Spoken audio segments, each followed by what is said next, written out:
Muchas gracias de invitación, para aprovechar estos espacios para informar. Es lo que más me gusta y gracias. Qué lindo, Ajá. qué lindo. Pues bien, usted en casa, por favor, póngale atención a lo que vamos a mencionarle, ¿hecho? Empecemos desde lo más básico. Muchas personas le tienen miedo a las ecografías porque piensan que quizás una ecografía puede representar algo que pone en peligro nuestra salud. ¿Es esto cierto? Bueno, eso no es cierto. Vamos a hablar de mitos después, pero vamos a empezar que la ecografía es una herramienta muy buena, muy inocua para ahora diagnosticar enfermedades que antes no se podía. Los últimos 10 años ha habido un avance tecnológico abismal y entonces es lo que queremos mostrar también a todas las pacientes, a todos los que nos siguen y nos miran la importancia de la ecografía, que no le tengan miedo, no pasa nada con nuestro bebé y es una herramienta muy valiosa desde el primer día que sabemos que estamos embarazados. Miren ustedes, lo ha dicho la doctora, es una herramienta inocua, es decir, que es inofensiva al 100%, así que vamos a hacer este tipo de valoración justo a tiempo. Y el tema de hoy es las ecografías en el embarazo y los controles que son claves para poder identificar cualquier tipo de enfermedad a tiempo. Doc, ya entrándonos en el tema como tal, ¿cuántas ecografías existen? He visto algunas que son más claras que otras y que tal vez muestran algo diferente. Ok, nosotros como protocolo tenemos ya esclarecido que son 3 ecografías principalmente en el embarazo. Primero, al primer trimestre, entre la semana 12-14, que ya iré explicando, la segunda entre la semana 20-24, que es el detalle, y la tercera se puede llegar a hacer 2 ecografías que solo es para valorar el crecimiento del bebé. Entonces, no es mejor mientras más grande esté el bebito, sino mientras más chiquito está, yo puedo identificar muchas patologías a partir del primer trimestre. Entonces, eso es lo importante de conocer en qué etapa tengo que hacerme ver como mujer embarazada para no pasarme de ciertas etapas gestacionales donde el bebé ya no me va a dar la información que yo como obstetra necesito. Ok, pero hablemos del tipo de ecografía. ¿Por qué una ecografía es diferente a la otra? Vemos, por ejemplo, aquí en imágenes, y lo podemos luego mostrar también a nuestros amigos televidentes, que no todas muestran lo mismo y en la misma calidad. ¿En qué momento podemos utilizar este tipo de ecografías? Para empezar, tenemos que tener un equipo adecuado, ¿verdad? Uno de mediana o alta gama, que es lo que se requiere, y lo más importante también, alguien especializado, porque uno no encuentra lo que no sabe que existe. Entonces, por ejemplo, en esta imagen que les pusimos aquí, tenemos el eco genético, que es como se le conoce al eco de primer trimestre entre las 12 y 14 semanas, y nosotros vemos ciertas medidas del bebé. Por ejemplo, tiene que estar dentro de unas medidas estipuladas, porque si yo me paso esas medidas, el software que me calcula los riesgos, por ejemplo, de síndrome de Down, que es aquí donde yo puedo ver riesgo de síndrome en el primer trimestre, de las 12 a las 14 semanas, ¿ok? Entonces, aquí nosotros le medimos al bebé y que tiene que estar máximo de 84 milímetros, por ejemplo. O sea, son cosas muy objetivas, de milimétricas. Y entonces, si nosotros, por ejemplo, el bebé, yo le mido como en esta segunda imagen de arriba. ¿podemos verla en este? Sí, por favor, acá.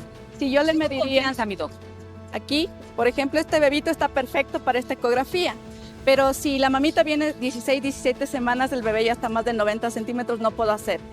Entonces, es importante saber a qué edad puedo hacer esta ecografía. El ecogenético es un eco donde yo puedo valorar varias cosas. Por ejemplo, el riesgo de síndrome de Down o alteraciones cromosómicas también conocidas. El síndrome de Down es esta enfermedad que es como más común en los seres humanos y es la que ya podemos empezar a diagnosticar a ver los riesgos más que diagnóstico. Y también para valorar riesgos de preeclampsia. Medimos en este mismo ecografía, por ejemplo, cómo está pasando el flujo de las arterias uterinas y podemos predecir si a esa señora le va a dar presión alta al final del embarazo. Wow. Y eso es como un método preventivo para, por ejemplo, poder dar aspirina y que el riesgo disminuya. O sea, no solamente entonces es un eco para conocer cuál es el estado del bebé, sino también ayuda a la madre a prepararse mejor para el parto como tal. Antes de pasar al primer eco, ¿cuál es la diferencia en ese eco 5D, ese eco anatómico? ¿Qué es exactamente eso? El eco 5D nosotros lo hacemos al final del embarazo, digamos 30 semanas, un poquito más, tampoco muy grande porque ya no se dejan ver los bebés, pero este es como llamado el eco emocional. Es el que todo mundo busca, ¿no es cierto? El que es el más famoso. Que es para verle más al bebé. Es para ver de una manera en Más 5D, detallada. 4D detallada, pero no es una ecografía de protocolo. Esto es importante saber. No tendría un contexto médico Exacto. para poder sacar de él ciertas conclusiones Exacto. clínicas, pero sí nos va a dar como mamitas y papitos de ese gusto de haberle visto a nuestro bebé en el vientre. A veces nos sirve a nosotros para ver malformaciones faciales. Ese desde mi contexto médico me sirve muchísimo en la ecografía 4D, 5D. Pero la gente sabemos que se hace más y se llama un eco emocional porque obviamente es tu hijo, quieres verle y los papás se emocionan mucho, pero no es el más importante. Por ejemplo, si quisiéramos identificar a un bebé que viene con labio leporino, ¿qué eco debería funcionar para Por eso? ejemplo, el eco que es para eso es en la semana 20 a 24. El bebé me da tanta información en estas semanas, es increíble porque yo puedo verle de pies a cabeza al bebé y es lo que yo hablo con mis pacientes cuando le digo, hoy le voy a ver de cabo a rabo a tu bebé. Qué lindo. ¿Ok? Pero más allá del sexo, yo puedo diagnosticar un montón de malformaciones fetales en esta etapa. ¿Por qué solo hasta las 24 semanas? Porque igual hacemos ciertas medidas que entran en un software a ver si está o no creciendo de buena manera el bebé. Y ya más adelante, el bebito va a crecer obviamente en peso y talla y se va a apretar. Puedo hacer esto y crecimiento, pero no puedo ver malformaciones francas. Entonces, por eso que la etapa es importantísima. Primer trimestre, esto es lo más importante, 12 a 14 semanas y segundo trimestre de 20 a 24 semanas. Perfecto. Miren ustedes qué interesante. Estoy alucinada, Doc. No sabía que los ecos podían ser tan interesantes en el sentido de la información que nos está brindando y sobre todo lo pertinente que necesariamente tiene que ser a la fecha que es sin que se pase. Exactamente. ¿Okay? Muy bien. Vamos a ver entonces el primer eco que nos mencionaba que es ¿de qué semana a qué semana? De la 12 a la 14. Existe un eco antes de esta que es para ver si estás embarazada. Ok. Eso se llama eco temprano y vemos que el bebé esté dentro del útero y con frecuencia cardíaca. No es tan importante como este, pero es el anterior a este para confirmar embarazo. Ok. Entonces, cuando la típica que dicen, Dios mío, no me llegó, y ahora, ¿será que Exacto. sí, será que no? Ya me salió la prueba que es positivo, ¿de cuánto estaré? ¿Será? Entonces vamos al doctor y me dice sí. Exacto, ahí son más o menos 5 o 6 semanas. Ok. ¿Ya? 8 semanas también no llegan algunas pacientes un poquito tarde. Ok. Y luego viene esto, yo le mido al bebé y le calculo para cuándo sería esta ecografía. Y entonces ya estamos de 12 semanas afortunadamente. ¿Y qué es lo que nosotros vemos en esta ecografía? Vemos presencia de el huesito nasal, vemos de la presencia de un vasito que es muy importante que se llama ductus venoso, vemos el ángulo frontomaxilar y la válvula tricúspide. Y una parte muy importante que podemos ver es la translucencia nucal. Entonces, todo esto se llaman marcadores ecográficos de primer trimestre y me dan ciertas pautas de saber, por ejemplo, si un niñito viene con alteraciones. Ejemplo, los niñitos con síndrome de Down generalmente no tienen hueso nasal o tienen muy chiquitito. Okay. ¿Ya? Entonces Ya ya es me el va primer llamando la indicador. atención. Exactamente. La segunda cosa es la translucencia nucal, que es una colección atrás de la cabeza nuestra y todo bebé tiene. Pero cuando es muy gruesa, quiere decir que hay algún problema ahí de drenaje linfático o cardiológico. Y el 90, por no decir casi el 100% de los bebés con Down o alguna cromosomopatía muy evidente tiene cardiopatía. Entonces, otro marcador que comienzo a ver. El ductus venoso es un vasito que está por entrar al corazón que también me indica cómo viene el corazón del bebé. Entonces, es una manera indirecta de ver si viene con patología cardíaca o con una enfermedad cromosómica. Entonces, Tan chiquito nosotros Tan ya chiquito. podemos saber que su corazoncito tiene o no alguna dificultad. exactamente. Wow. Y eso solamente es este ductus venoso. ¿Qué es exactamente? ¿Es el bombeo de la sangre? ¿Es Eso- el tamaño de las venas? Es un vaso que tiene características, se llama ductus venoso, pero tiene características arteriales. Entonces, se ve con un vasito muy brillante a la entrada de la aurícula derecha y es como está llegando la sangre al corazón. Entonces, si yo tengo una onda patológica, pienso que hay un grado de obstrucción y entonces voy poniendo que hay este marcador alterado, ¿no es cierto? Entonces, imagínate lo importante que es esta ecografía y que nos dice tantas. Incluso yo puedo diagnosticar cosas que son incompatibles con la vida. Y voy a ser un poquito gráfica porque así me explico yo también con mis pacientes y me logran entender que, por ejemplo, yo en esta imagen de aquí veo una carita perfecta, ¿no es cierto? Esta es la nariz, la boquita y el cerebro. A veces, lamentablemente, hay bebés que vienen sin esta parte de la cabecita, que es una enfermedad que es incompatible con la vida. Y entonces yo ya en esta ecografía puedo decirle a la señora, tu bebé viene así y estos son los chances de sobrevida o no sobrevida. Y entonces hay como hacer cosas desde primer trimestre, ofrecerle a la mamá, porque ahí lo que me importa es la vida de la madre cuando la incompatibilidad fetal no va con su curso normal. Qué interesante, qué interesante. ¿Cuál es el rango más o menos, o podríamos tener un estimado de cuántas, más o menos en este contexto, cuántas, sería sobre todo poder entender cuántas anomalías uno puede tener? De 10 mujeres, por ejemplo, que van a una ecografía, ¿cuántas mujeres pueden presentar quizás una anomalía? Esa es una pregunta bastante importante. El 90% de los bebés son sanos, ventajosamente. Yo me quedo con este 10% que me toca ver qué pasa. Entonces, a las mamitas también se les da cierto grado de tranquilidad, porque aún saliendo algo patológico, por ejemplo, un ductus alterado, no quiere decir que el bebé ya tenga Down o que tenga una cardiopatía, sino que puede haber niños que expresan un poco mal ese marcador y nacen completamente sanos. Todos son predicciones. Aquí, este eco no es diagnóstico. No puedo diagnosticar Down, pero sí predecir y clasificar a la paciente en bajo o alto riesgo. Si la señora me sale de alto riesgo, va a otros estudios confirmatorios. Ahí sí. Anatómicamente, una mujer en estas 12 o 14 semanas ya muestra pancita, ya muestra barriguita. Sí, generalmente ya son 3 meses y un poquito menos del ombliguito ya es lo normal que se tiene que ver, ya una pancita. Ahora, ¿qué pasa con aquella mujer que, oh, por Dios, no me di cuenta, doc? No me di cuenta y no me pude hacer este primer eco, no sabía que estaba embarazada, soy irregular, por A o B circunstancia. ¿Qué puede pasar? La segunda opción que tenemos es hacerle un eco, pero ya no entra en este software para medir riesgos, pero le podemos hacer un poco del detalle anatómico viendo ciertas cosas y esperamos al segundo trimestre, a las 20 a 22, donde hay bebitos que nos dan marcadores secundarios de este tipo de patología y yo puedo presumir en ese eco también, pero ya no con la misma precisión de este. Si ya me pasé, esperaré al 2024 y si veo marcadores secundarios, solicito examen confirmatorio también, pero ya no es tan específico como estas semanas. Perfecto.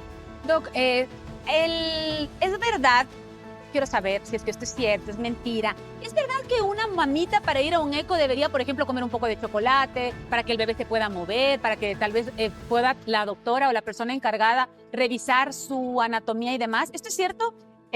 Sí y no. En la mayoría de mujeres, bueno, los bebés duermen periodos de 20 minutos, no más. O sea, los bebés se les empieza a percibir y a sentir a partir de la semana 20. Y entonces nosotros, cuando vemos que se mueve un bebé, es signo de vitalidad fetal. Es signo de vitalidad fetal.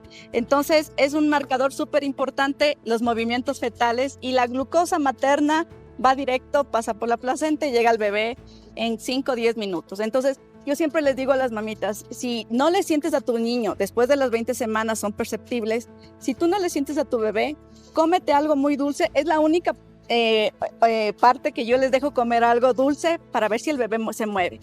Él tiene que moverse en periodos de 20 minutos mínimo un movimiento y si no pasa es algo de alto riesgo, algo está pasando. Perfecto, entonces, sí. Por favor, a tomar en cuenta todas estas recomendaciones que nos están dando. Doc, ¿cómo se prepara una mamita para este primer eco? Primero informándose, ¿no es cierto? Viendo cuánto mide antecitos de este eco para no pasarnos justamente el bebé sano es perfecto. El bebé sano apareció y crecen toditos muy parecido hasta la semana 20, crecen parecidísimo. Entonces, ¿qué es lo que les sugiero a las mamitas para este eco? No es necesario estar en ayunas, venir comiendo y también se hace junto con un examen de sangre que con esto se llama test combinado, que es el mejor, porque ahí llego al 96% de predicción. Miren ustedes, por favor, mamitas, papitos, ya usted en casa, yo le quiero hacer esta recomendación. Tomemos en cuenta que esta maravilla llamada vida nos trae a nosotros la oportunidad de comenzar a conocer a nuestro bebé desde muy chiquitito. Quizás esas primeras semanas nos generan un poquito de temor y comenzamos a decir, ¿y ahora qué va a pasar? Esa incertidumbre cuando uno es madre por primera vez, por ejemplo, nos tiene un poco nerviosos. Pero qué bueno poder apoyarnos, por ejemplo, en nuestra familia, ¿verdad? Y de esta manera comenzar a trabajar poco a poco ese embarazo. Recordemos y recapitulando lo que la doctora el día de hoy nos está compartiendo, es que tenemos un primer eco. Este primer eco es nada más como para poder decir, Sí, positivo, es un embarazo y el segundo eco estaría relacionado entre las 12 y 14 semanas. Yo tengo que para ir a este eco, doc, tomar agua o algo así, o simplemente voy y ya está el examen conmigo. No, cuando llega la paciente siempre se pide más bien orinar, porque el eco hacemos transabdominal, o sea, por encima de la pancita, y también nos vamos transvaginal. Entonces necesitamos, en la mayoría de casos, que haya orinado la señora, pero puede venir comiendo tranquilamente, no, ninguna otra. Vámonos al siguiente trimestre. ¿Lista, doc? Listo. Vámonos Vamos. entonces. Atención. Este segundo eco sería semana 20-24. Sí, exactamente. Ok. ¿Qué estamos viendo en pantalla? Este eco es el llamado eco de detalle. Entonces, igual súper importante porque veo desde la cabeza. Entonces, puedo diagnosticar enfermedades, por ejemplo, del corazón, puedo diagnosticar enfermedades cerebrales. Y entonces el bebé me da tanta información en esta ecografía que yo puedo ser capaz de diagnosticar incluso enfermedades como gastrosquisis, que es la apertura del abdomencito, puedo diagnosticar hidrocefalia, que es el líquido en la cabecita, y puede diagnosticar cardiopatías, cuando no tenemos los cortes que tienen que haber en todo corazón normal. Y entonces esta es una herramienta súper valiosa, a más del sexo, porque lo que me saben decir siempre es, doc, ¿qué es? Y entonces le digo, bueno, primero veamos que esté todo sano y al final te digo cuál es por lo que más vienen los papás. Pero este eco es de vital importancia. Volvemos a medir las arterias uterinas también para el riesgo de preeclampsia, y también hacemos una medición del cuello del útero para ver si tiene predisposición a un parto prematuro, a que se le venga antes de hora un bebé. Doc, ¿podemos entender un poquito mejor qué significa la preeclampsia y por qué todo el mundo le tiene tanto miedo? La preeclampsia es una enfermedad que se da por una mala placentación. Ahorita ya sabemos que es la placenta la que causa la preeclampsia. Por eso es que en primero y el segundo trimestre medimos como la resistencia o el flujo de sangre que está pasando por las arterias uterinas de la mamá hacia la placenta, y esta placenta es como muy resistente, como no se adapta bien. Y esa más tarde va a hacer daño al bebé y a la mamá, porque recuerda que la placenta es este órgano que está conectando bebé y mamá. Entonces, las tres cosas tienen que estar bien. La mamá perfecta de salud, una placenta que fluya la sangre y se adapte bien, y un bebé saludable. Entonces, ahí va a correr bien el embarazo. Pero cuando esta placentación no es buena, la mamá al final del embarazo presenta signos clínicos de preeclampsia. Y al inicio o hace algunos años, solo esperábamos que la señora se complique, convulsione y termine el embarazo. Esa es la cura, terminar el embarazo, o sea, sacar la placenta. ¿Y cómo saco la placenta sin bebé? O sea, hay que operar a la mamá. Y estos estudios me permiten a mí saber si esa señora será posiblemente que me va a desarrollar preeclampsia al final. Imagínate, yo tengo información mucho antes de que ella me presente síntomas, 5 meses antes. Entonces, por eso es tan importante acudir y que hagan esta valoración de las arterias uterinas para ver el riesgo de preeclampsia, que es la presión alta en el embarazo. Al final del embarazo se presenta, pero por una mala placentación que siempre hubo. Es tan importante todas las áreas, ¿verdad? Realmente, como usted lo acaba de decir, tenemos 3 áreas que las 3 tienen que estar cubiertas: mamá, placenta y bebé. Exactamente. Doctora, ahora, ¿en qué trimestre nosotros podemos saber el sexo, o sea, el verídico? Es decir, acá no estamos fallando. ¿Qué mes deberíamos esperar? ¿O qué semana? Pasadas las 16 semanas, que son los 4 mesecitos, y en este eco ya es imposible en manos de expertas que no puedan ver, la verdad. Se ve clarito a las 20-24 semanas. Doc, escuche este mensajito que nos acaban de compartir a través del 099-529-3016.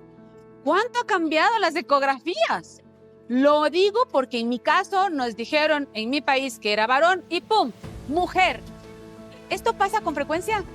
Sí pasa, pero depende mucho del equipo que utilice y más depende de la mano que lo haga. Entonces, la gente que estamos en esto todo el día, todo el tiempo, poca tasa de error, pero también existen anomalías a nivel de los genitales que pueden dar una imagen errada, como todo, ¿no? En medicina nada es 100%, pero en ojos de expertos es poco probable que ya pase. En ojos de expertos, a cualquiera nos puede pasar que nos podemos confundir. Si, por ejemplo, le vemos muy chiquito al bebé y al inicio los genitales se parecen, el clítoris y el penecito se parecen. Entonces, yo siempre le digo a los papás que quieren hacer estas revelaciones de sexo y todo, que está de moda, les sé decir, déjale crecer a tu bebé. Te juro que pasadas las 16 semanas, yo te digo que es 4 meses, pero déjale crecer. Hay gente que quiere acelerarse y a las 13 semanas sí hay un tubérculo que vemos que predice si es varón o mujer, pero la genitalia, o sea, la diferenciación sexual, se da a partir de la semana 16. Entonces, esa es de 16 para arriba ya se puede ver los genitales. ¡Qué interesante, Doc! ¿Cuánto puede demorar una ecografía de este trimestre, de las 20 a 24 semanas? Ok, estas son ecografías especializadas. Una cosa es saber qué es de rutina, qué quiere decir que toda mujer se merece esta ecografía, la primera y la segunda. Y en manos a una experta se demora entre 45 minutos a 1 hora bien hecho. Entonces no es normal que hagamos un detalle corriendo y en 10 minutos decir cosas de eso, no está bien. Hay que darle el espacio y el tiempo a la mamá y al bebé. Entonces, generalmente yo me demoro 45 minutos un buen examen del primero y segundo trimestre. Ahora yo digo, todo esto estamos chicas, mujeres, nosotros nos sentimos identificadas y demás, pero ¿y el caballero? Yo quiero saber si en su consulta el caballero tiene ese peso y esa importancia que considero debería tener. Me encantan a mí esas parejas, primero que planifican su embarazo, eso es lo más bonito, cuando un bebé es deseado, eso es lo más lindo. Y entonces, cuando viene con el papá, para mí siempre es una alegría, porque la maternidad y la paternidad debe ser compartida. La mamá, yo siempre digo, mamá es mamá, pero tener una buena pareja al lado le da ese confort y esa baja de cortisol que a veces puede ocasionar en un parto prematuro mucho estrés en la mamá. Entonces, sentirse acompañada, sentirse contenida por su esposo, por su mamá, su familia, su entorno familiar, es de las cosas más importantes y yo me alegro mucho cuando viene con el señor. Que me pregunten lo que sea, no importa, pero que venga con el papá. En estas semanas, nosotros, ¿tiene importancia y relevancia o podemos ver si el bebé está en una posición correcta? ¿Hay una posición correcta quizás en estas semanas o no pasa nada? No importa. A la semana 20 no importa porque el bebé tiene espacio y se mueve en el líquido amniótico, que esa es otra cosa que vemos en estas semanas. Y él se mueve y yo hasta las 34 semanas puedo decir, bueno, esta es una posición, tengo que dar la posición, pero puede ser indiferente porque puede estar ahorita de cabeza y luego se dio la vuelta, es completamente normal. Eso no pasa pasadas las 34 semanas. Ya paso las 34 semanas y ya estoy asumiendo la posición que está tomando el bebé para el parto. Por eso también es importante las últimas ecografías para saber si está de cabecita, de pies, qué tan grande es el bebé, si va por vía vaginal o se propone una cesárea. Doc, nos preguntan, ¿qué tanto recomiendan las parteras? Se dice que ellas hasta saben acomodar al bebé. Esa es una práctica bastante riesgosa. Nosotros, mira que en otros países las parteras son súper educadas, tienen títulos igual de obstetrices y tienen el peso que sí se merece una obstetriz. Debería ser lo mismo aquí en el Ecuador. Sin embargo, debe ser acompañada siempre de un médico y esto de las versiones externas sí pasa, pero en un ambiente seguro que debería ser el hospital. Puede ser una opción cuando el bebé viene sentado, pero hacerlo en casa es muy peligroso y puede ser propicio para un desprendimiento de placenta y esa es una urgencia que compromete la vida del bebé y de la mamá. Qué interesante lo que nos acaba de mencionar. Doc, en estas semanas el bebé puede tener un riesgo de, por ejemplo, que pueda tener alguna complicación con su cordón umbilical y temas por el estilo, o todavía no es normal, no es común. No, los problemas reales de cordón umbilical per se, por ejemplo, un nudo verdadero son muy raros, son 1 en 1.000.000, pero sin embargo, el bebé, yo siempre digo que es con lo único que juega un niño en la barriga de la mamita, el cordón umbilical. Y realmente si el bebé está sano, este es un cordón fuerte, que solo entramos en riesgo al final del embarazo si hay doble o triple circular de cordón, que significa cuando los bebitos se enredan en el cuellito. Sin embargo, hasta con una circular de cordón yo no me preocupo. 2 y 3 empiezo a vigilar el bebé, obviamente por el riesgo de ahorcamiento, pero el cordón está ahí por algo y es lo que le sirve a él para oxigenarse y para recibir alimentación. Entonces, obviamente es importantísimo que esté perfecto el cordón umbilical, pero que jueguen o que le cojan no va a pasar a mayores. No. En yo no sé si usted en casa está igual de alucinado o alucinada que yo. En serio que lo estoy viviendo y lo estoy aprendiendo muchísimo. Todos acá lo estamos haciendo. La doctora que nos acompaña es la doctora Daniela Arias. Ella es especialista materno-fetal. Doc, yo me imagino que habrán mamitas que quieren ubicarla. ¿Dónde usted se encuentra y cómo la podemos encontrar? Bueno, nosotros estamos ahorita en Sonar, en el edificio CityMed, y entonces ahí estamos empezando a hacer el diagnóstico fetal avanzado, que es lo que creo que toda madre se merece, y estamos siempre ahí ya disponibles y a las órdenes para empezar a hacer estos estudios ahí. Doc, una pregunta. ¿Existe tal vez como una relación para poder tener un poquito de claridad con respecto al tamaño de los bebés? Me invento. En el primer trimestre, el típico bebé debería ser igual al tamaño de una naranja o una papaya chiquita o algo así.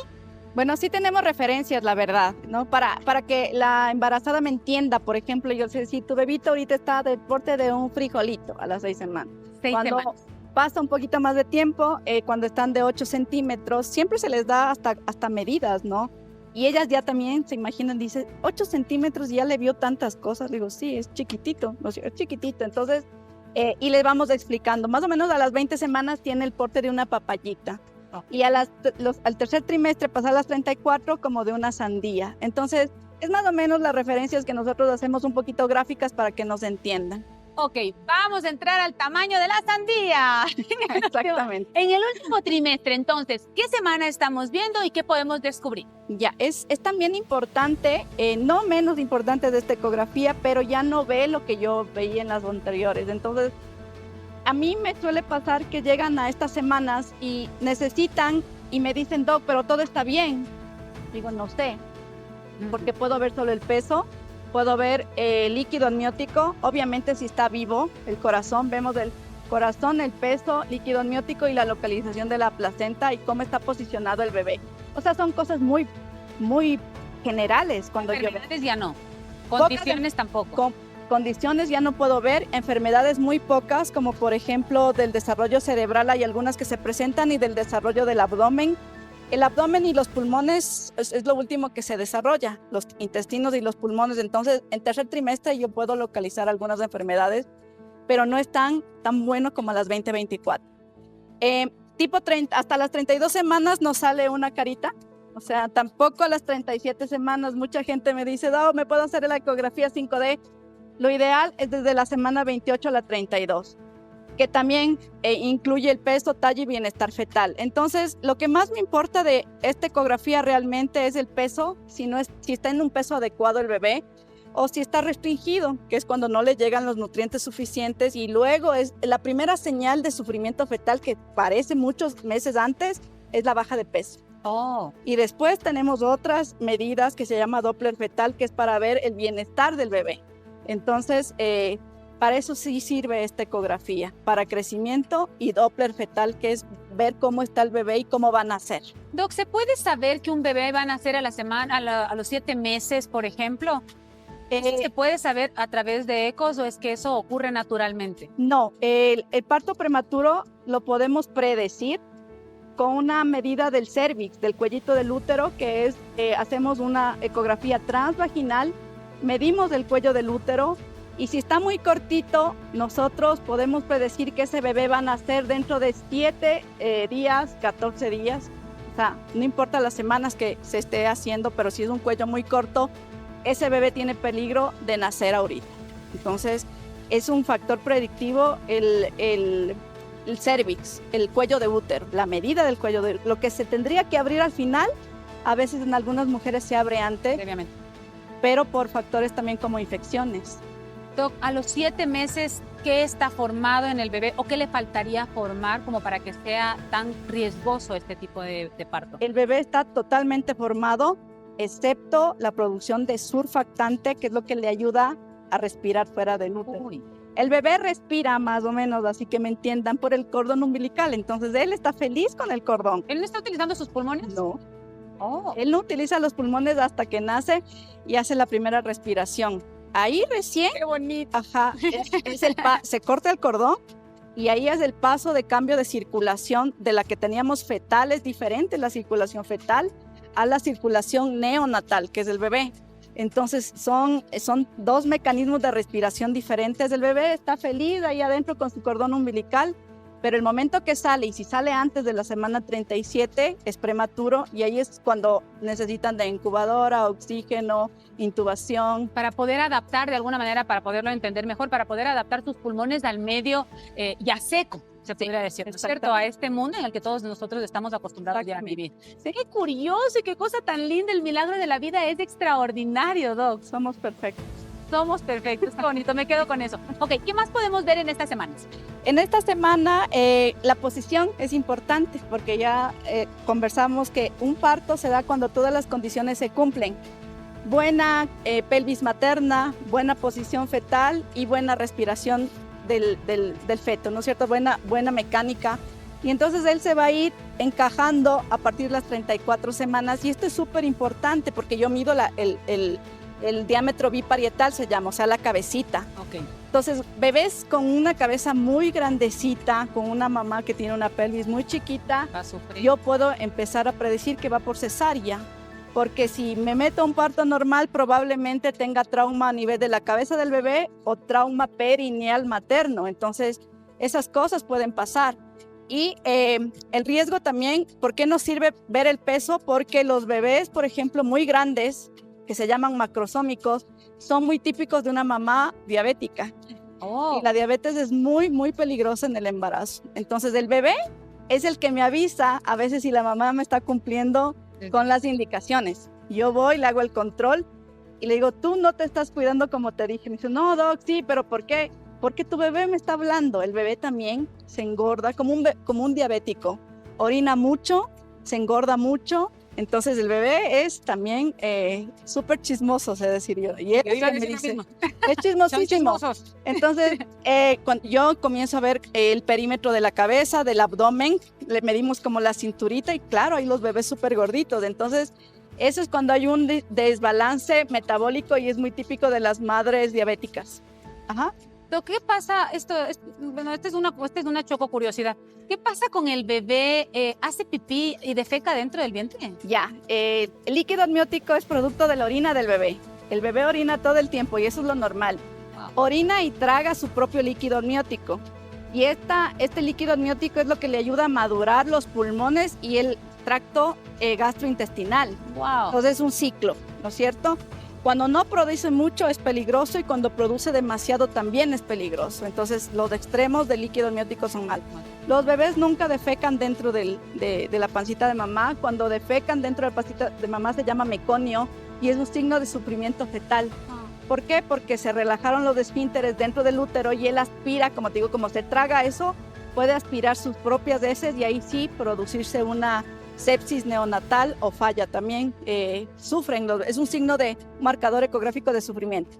Cuando el bebé nace, la primera reacción de relajación cuando tú estás cortando el cordón es también defecar. Entonces lo normal es que el bebé nace y defeca. Pero si lo hizo antes de nacer, es un signo de alto riesgo de sufrimiento fetal agudo, que como me entienden las mamitas. Muy bien. Atención a esto, mi doc, porque tenemos una mamita que está un poco confundida. Quisiera, por favor, que pudieran explicarme sobre las semanas en el embarazo, porque me confundo saber cuántas semanas tengo. Esta pregunta se refiere a cómo se cuentan las semanas de gestación, desde qué momento se cuenta o cómo se hace. El día martes de esta semana cumplí 10 semanas y en 5 días. Y quisiera saber, porque realmente estoy un poco confundida, ¿cómo se cuenta esto, doc? Nosotros siempre hacemos la pregunta a las mamás de cuál fue la fecha de su última menstruación, ¿no es cierto? Señora, ¿cuál es la fecha de su última regla? Pero muchas no se acuerdan, muchas sufren de ovario poliquístico, muchas tienen ciclos irregulares y entonces la fecha de última menstruación, que no es confiable, se confirma con la ecografía temprana y con la primera medida que te dije de las 13 semanas. Ok. Que era chiquito, que tenía 8 semanitas, sí, 8 centímetros. 8 centímetros, de 45 a 84 milímetros o 8.4 centímetros. Esa es la mejor medida para saber de cuántas semanas realmente estoy. Y si está muy lejos de mi menstruación, mi doctor me tiene que calcular en base a esa medida que es la mejor. Es la más objetiva. Esa es la edad real del bebé, la longitud craneocaudal o LSC de primer trimestre. Que si varía más de 3 días, yo le cambio. O sea, yo siempre cambio y soy exacta. Porque como te dije, los bebés sanos crecen perfecto. Aparecieron y el mismo bebé de 7 semanas es igual en otra mujer. Y 8 y 9. Cuando ya llegan a las 20 semanas y es pasado, ahí es cuando influyeron muchas cosas del primero y segundo trimestre, como las infecciones, como el mal comer, como el poco cuidado y también las infecciones o patologías genéticas. Por eso me doy cuenta. Pero lo más importante de la obstetricia es saber cuánto mide tu bebé, de cuántas semanas estás. Entonces, el cálculo de la semana no solamente se va a regir a cuándo fue mi última regla, que si es que lo sabemos, qué bueno. La verdad es que a veces puede resultar un poco complejo por lo que decíamos que pueden haber algún tipo de enfermedades o condiciones de base, pero entonces nos regimos siempre al tamaño del bebé, a los centímetros del mismo. Porque es una medida objetiva. Muy bien. Doc, ¿qué pasa, por ejemplo, en el cuerpo de la mujer en estas semanas? ¿Qué pasa con los otros órganos? Ya el bebé está bastante grande. Yo me imagino, ya veo y me recuerdo cuando yo fui mamá, tener una sandía en mi cuerpo me dolía la espalda, ya no podía ir al baño. ¿Por qué? ¿Qué pasa exactamente? Bueno, el útero crece 30 veces más su tamaño, ¿no? O sea, de lo que tenemos regularmente 8 centímetros de longitud, se hace del tamaño de una sandía. Y entonces, obviamente, va a ser una presión a nivel del diafragma y me va a impedir, por ejemplo, dormir y respirar. Y también me va a presionar la vejiga hacia adelante y la espalda hacia atrás y se me va a hacer una curvatura más fuerte acá en la espalda. Entonces, se llama una hiperlordosis fisiológica. Entonces, ¿qué significa esto? Que yo, para mantener el equilibrio, la mamita lo que hace es este movimiento. Botamos la pancita para adelante. Exacto. No se acostumbre porque embarazada no estoy. Ok, entonces vamos así, ¿no? Así como que se vuelve... Exacto. Se vuelve más pronunciada la curva de la columna para soportar el peso. Entonces, hay molestias que son muy típicas del embarazo, pero que se ayudan con ejercicio en segundo trimestre. Y estas, en cambio, se ayudan con ejercicio físico también, o sea, aliviándonos con un poquito de yoga, caminar. Es una buena idea, Doc. ¿Le parece si pasamos a nuestra salita? Okay. Venga conmigo, por favor. Hablemos acerca del embarazo y el ejercicio. Okay. ¿Qué saludable puede resultar para una mamita que está en estado de gestación? La idea de, ¿sabe qué? Me voy a seguir ejercitando. ¿Cuándo sí, cuándo no? Hemos escuchado ciertas cosas, como por ejemplo, una mamá no debería estar saltando, no debería utilizar tacos y cosas por el estilo. ¿Es esto verdad? Con respecto al ejercicio físico, no está contraindicado si yo no tengo ciertas condiciones en el embarazo. Ejemplo, está con amenaza de un aborto, o sea, hubo sangrado. Ningún sangrado en el embarazo es normal. Entonces, lo que nosotros tenemos que hacer es, cuando está la mamita con algún factor de riesgo importante, como para pérdida, no se recomienda el ejercicio físico. Por lo contrario, si todo está normal, si el eco de primer trimestre me salió normal, yo le insisto en cambio en caminar 40 minutos, ir al gimnasio y hacer pesas naturalmente, porque el fortalecimiento de los músculos también me va a ayudar en el momento del parto. Incluso me imagino, no sé si estoy pensando mal, pero me imagino que el bebito se sostiene mejor en un vientre que está quizás más firme, con algo de ejercicio. ¿Tenemos manera de elegir el tipo de deporte que practicamos? ¿Hay algunos que sí o sí no se podría hacer? Sí, los de muy alto impacto se recomienda que no. Yo siempre les digo, como términos de explicar a las mamis, digo, no hagas CrossFit, pero sí puedes ir al parque a hacer una caminata rápida, a medio trotar y un poquito de pesas arriba, no pasa nada, incluso de piernas. Lo que se tiene que evitar es el exceso de peso y de presión intraabdominal para que no se desprenda placenta y ese tipo de cosas. Pero el yoga, la natación en temperatura baja, no altas, nunca una embarazada en un sauna, ningún riesgo, eso es patológico. ¿Por qué? Porque la fiebre causa daño cerebral. Entonces nosotros siempre evitamos de cualquier manera la fiebre en el embarazo. Doc, ¿el sexo?